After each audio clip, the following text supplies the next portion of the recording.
أنا حسن شحاتة، بيقولوا عليا المعلم، لكن المعلم الحقيقي هو الجمهور اللي بحبه وتشجيعه بيزلزل قلوبنا. بيعلمنا يعني إيه فريق، يعني إيه روح واحدة، مجتمعين على حاجة واحدة، حب الكورة. أنا كريم حسن شحاتة، مفيش أحلى من الضحكة اللي كلها أمل، اللي وأنت بتضحكها شايف فيها بكرة، شايف حلمك وعارف إنك هتوصل.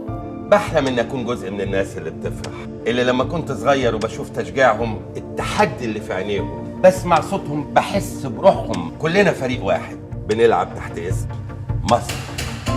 مصر، يا مصر، كل نفس خارج مننا شكر لبلدنا لأرضنا اللي لولاها ما كناش حققنا حلمنا، اللي تستاهل إننا كلنا نتجمع سوا علشان نكبرها ونعلي في كل حتة اسمها. طبعا الكرة جوال، لكن مفيش احلى من الجول اللي انا جبته في كاس العالم، لانه فرح كل المصريين. لا، في احلى، وحدتنا. احنا مش بس بنشجع كورة، احنا بنرسم للدنيا عن بلدنا صورة. اضحك الصورة تطلع حلوة.